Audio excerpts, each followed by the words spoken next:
Hi friends, இன்றைக்கி உள்ள வீடியோவில் பார்க்க போகிறது எவ்வளவு ஈஸியாக சுலபமாக வந்து பொட்டேட்டோ ஃப்ரை பண்ணலாங்கிறத நம்ம பார்க்க போகிறோம். இந்த பொட்டேட்டோ ஃப்ரை பண்ணுறதுக்கு வந்து நம்ம ஆயில் வந்து ரொம்பவே கம்மியாக வந்து யூஸ் பண்ணிக்கலாம்.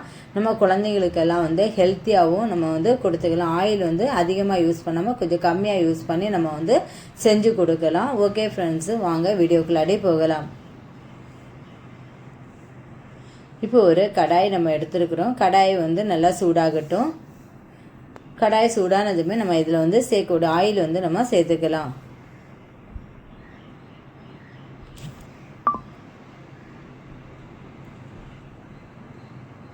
இது சூடானதுமே இதுக்கு 3 ஸ்பூன் வந்து ஆயில் நம்ம எடுத்துருக்கோம். ஆயில் வந்து நம்ம வீட்டில் என்ன ஆயில் யூஸ் பண்ணுறோமோ அந்த ஆயில் நம்ம எடுத்துக்கலாம்.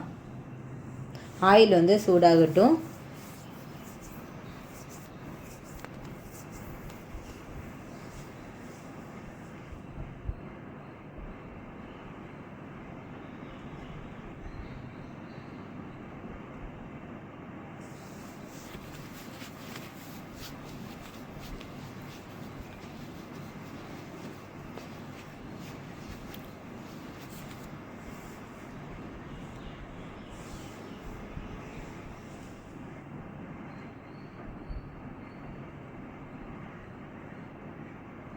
ஆயில் சூடானதும் இந்த நம்ம நான் 1/4 கிலோ பொட்டேட்டோ எடுத்துருக்கிறேன். அதுக்கு தேவையான உப்பு வந்து நம்ம சேர்த்துக்கலாம். உப்பு வந்து நம்ம ஆயிலே வந்து சேர்த்துக்கலாம். அது கூட 1/4 டீஸ்பூன் மஞ்சள் தூள் சேர்த்துக்கலாம். மஞ்சள் தூள் சேர்த்ததுக்கப்புறம் வந்து 1 ஸ்பூன் வந்து மிளகாய் தூளும் நம்ம சேர்த்துக்கலாம் காரத்துக்கு. இதை சேர்த்துட்டு மூணையுமே நம்ம என்ன பண்ணிக்கலாம், நல்லா மிக்ஸ் பண்ணலாம்.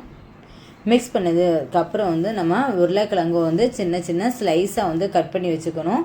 அந்த ஸ்லைஸாக கட் பண்ணி வச்சுருக்கிற உருளைக்கிழங்கு வந்து இது கூடவே நம்ம வந்து சேர்த்துக்கலாம்.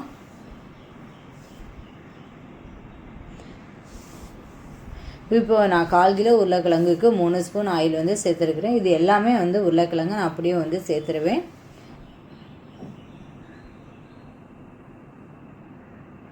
மொத்தமாக சேர்த்து கிளறி விட்டுக்கணும். நம்ம 2 நிமிஷத்துக்கு ஒருக்கா வந்து அந்த பொட்டேட்டோவை வந்து கிளறி விட்டுக்கணும்.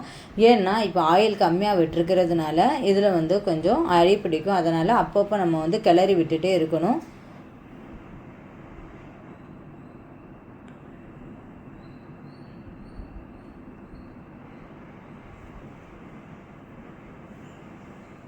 பொட்டேட்டோ ரெடி ஆயிடுச்சு. நம்ம இனி ஸ்டவ்வை ஆஃப் பண்ணிக்கலாம். ஓகே ஃப்ரெண்ட்ஸ், இந்த வீடியோ உங்களுக்கு பிடிச்சிருந்ததுன்னா லைக் பண்ணுங்கள், ஷேர் பண்ணுங்கள், சப்ஸ்கிரைப் பண்ணுங்கள், பக்கத்தில் இருக்க பெல் ஐக்கானை கிளிக் பண்ணுங்கள். பாய், தேங்க்யூ.